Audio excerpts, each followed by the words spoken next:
Another year of college is over, guys, so I came home jolly as can be. I waddled over to my bedroom, I booted up a game that I'd been waiting forever to play, and I was bored within the first 5 minutes. But this isn't a boring game at all. It's a beloved game. I'm constantly hearing about how fun it is and how beautiful it is. So I can say with full confidence that this is a me problem. This is literally an attention span skill issue. Because well-designed games are not built to cater to a short attention span. They aren't built for constant novelty, they're built to reward curiosity and patience and perseverance. Of course, there still needs to be reward, and we need to feel incentivized to keep playing, but in a way that complements our psychology, not manipulate it. See, a well-designed game is able to build just enough resistance and slow things down enough to keep you curious, but not so much so to where even someone with a healthy attention span would get bored. I think of it as like a friction zone, and removing that friction zone is the objective of literally every other type of media in our lives right now. We're talking streaming platforms, social media, because the job is simple. Keep you watching. That means friction is the enemy, because it's a risk. It's something that gives you a reason to potentially stop staring at your screen like a monkey. So instead, we're given an infinite scroll. Bright colors, loud hooks, the algorithm rewards things that can entertain you for as long as possible. But games don't care. It's considered good game design when a game doesn't dump you with all the player's abilities at the start. Delayed gratification, right? You have to go and explore, you have to unlock things over time. The same goes for well-designed and well-paced tutorials. Good tutorials don't throw everything immediately in your hands. They slowly and intentionally show instead of tell so that you can go experiment and oftentimes observe and mirror something in your environment. You could also look at the design that goes into level design, or more broadly, level progression. The first world in any Super Mario game is usually pretty easy, but the further you go, the harder it gets and the more rewarding the challenge becomes and the more fun it feels. After a certain point, you're given twists on old mechanics, and you have to combine things in ways that you haven't before. That kind of design requires pacing, and pacing respects the player's ability to learn and grow. It doesn't demand your attention because it can't. That would make it an objectively bad game by any design metric. That's what I'm saying makes games so powerful as a medium in today's day and age where attention is everything. That's why I think games are a practice of attention and why they can actually improve your attention span. Because after 20 minutes of playing Animal Well, I wasn't still playing because my attention was being constantly fought for, but because the experience was genuinely immersive and thought-provoking and brave enough to slow down. Because the modern internet wants you distracted, and tracked, and monetized. Which is why I'd like to introduce you to my friend here, NordVPN, today's sponsor. Isn't she beautiful? She's actually my virtual bodyguard, because what she does is she takes my location and then gaslights my browser into thinking that I'm actually somewhere else in the world. I can choose anywhere in the world, but I'm going to choose Paris, France. Now I can't be tracked, I have an extra layer of protection, and I'm able to access media like shows and movies that aren't available in my home country. NordVPN can also protect you from scams online. It's not just a VPN, okay? She's not like the other girls. She comes with something called Threat Protection Pro. That's gonna protect me against malware hosting websites, make sure I don't download anything bad, and periodically check to make sure my private data isn't just chilling out there in the open online. I'd like to think that I'm smart enough to be able to tell if something's probably a scam, except the one time I didn't before I had NordVPN, and that's literally all it takes. Scams are getting smarter and smarter nowadays, especially with AI, yuck. So it's nice to have an extra layer of defense and some peace of mind. Go to nordvpn.com/juniperdev to get a 2-year plan and 4 extra months at a huge discount. And that's risk-free with Nord's 30-day guarantee. That is nordvpn.com/juniperdev. So NordVPN will help you stay sane online, and so will puzzle games, which I really want to talk about in regards to attention span. Puzzle games are probably one of the most engaging ways to retrain your brain, because they require active, conscious thought and stillness. You gotta be able to sit and think, because you're thinking critically, you're experimenting, maybe working with other people. And when you solve whatever level or puzzle you're working on, you feel proud at your own focus and effort. You practiced a skill and you saw the fruit of it. You're not rewarded for consuming, but for thinking, for using that little noggin, no matter how small it is. That wouldn't work if you got instant answers. Literally, puzzle games that are too easy are not fun for anyone.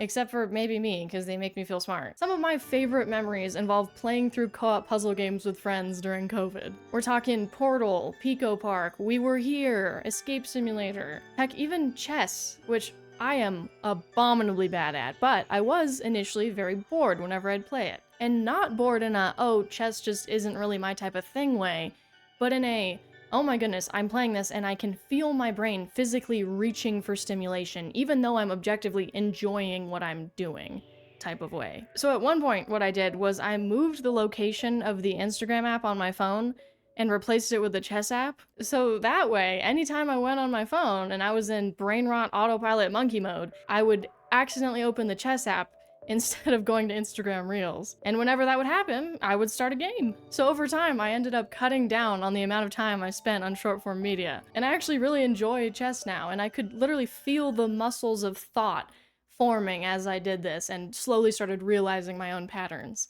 I still suck, and I'm still humbled every time I play against AI Mr. Beast.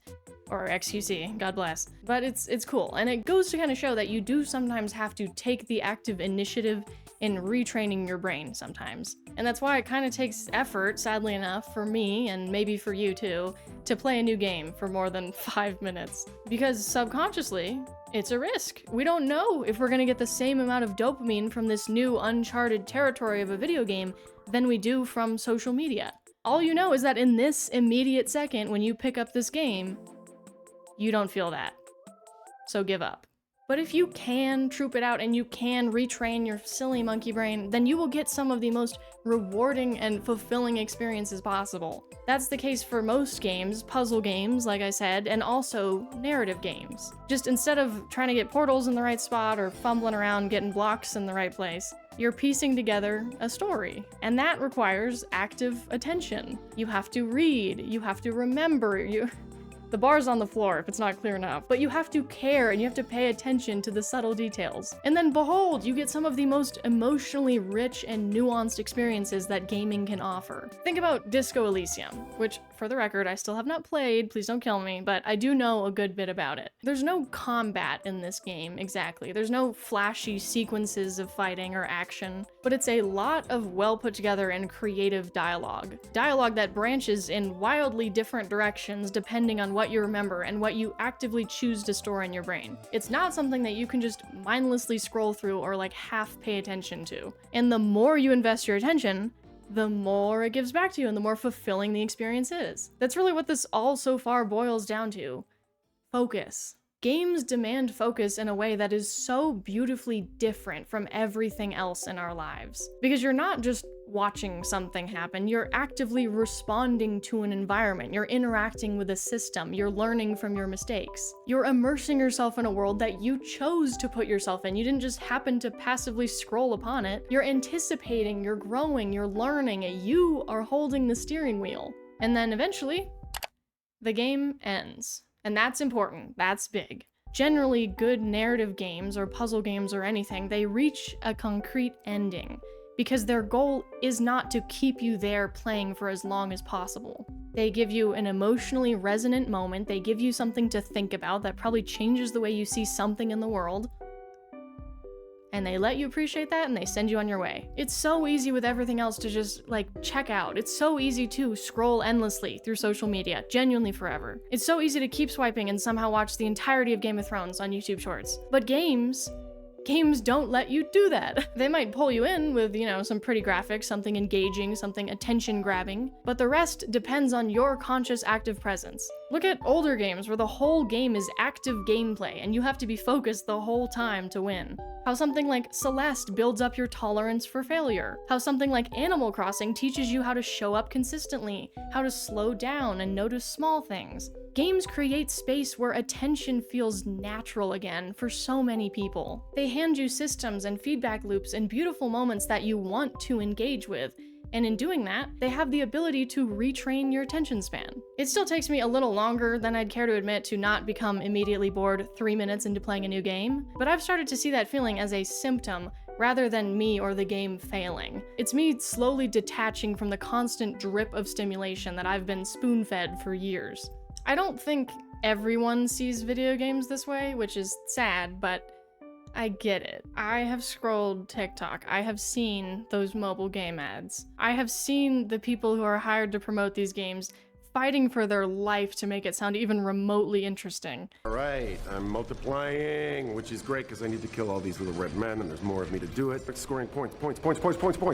Now there's a lot more of me, which is better to shoot all these tires. It's great. Frankly, I never knew it was possible to reskin the exact same endless runner game so many different ways. It's amazing. Because these mobile games abandon objectively good and well-respected design practices in favor of catering to an attention span, which games are not meant to cater towards, what you get is not a game. It's a product. At this point, your audience isn't even gamers, because what you're making isn't optimized for depth, but for attention. And the metric for good games isn't attention, it's retention. There's a difference. These mobile games don't care if you enjoy your experience, really.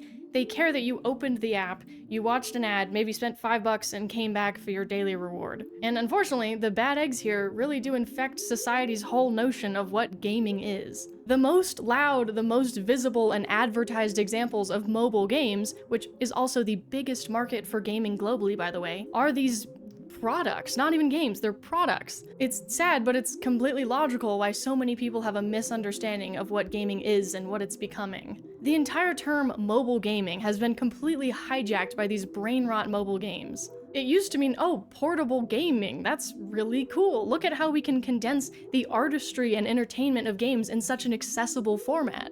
But now we get this, whatever this is. But anyway, I'm not just worried because I think these games are infecting the societal view of gaming, but because I think they're setting a very dangerous trend for gaming. Right now, games are so great because they're not trying to satisfy your goldfish attention span. That's been like the whole point of the video, right? They're built in so many ways that do not cater to that. But I wouldn't be surprised if they start to. My fear is that they'll start to design for the distracted player. Look at like auto combat systems in RPGs, for example. Instead of playing through a fight, you can click a button and then the system will do it for you and do the gameplay. So it kind of becomes a battle of stats and numbers rather than interaction and player choice. Systems like that aren't inherently bad, and I can't say that I know a ton about them, but they do ultimately distance games from what they are and what makes them unique as a medium, which is all about choice and thought and power and focus. So it is kind of sad to see this, but I don't think we're screwed by any means. I've been a little bit pessimistic, but I don't think that the future of gaming is just gonna crash and burn. We still have a plethora of amazing, soul-filled games out there, and more that are being developed every day, that are gonna keep our monkey brains chugging along for at least a little bit longer. And your girl will finish Animal well, okay? Mark my words. That's all that I have to talk about today. It's a bit more serious, and I kind of locked in a little more than I usually do on these videos. But regardless, thank you so much for watching. Subscribe if you want, and I will see you in the next one. Bye-bye!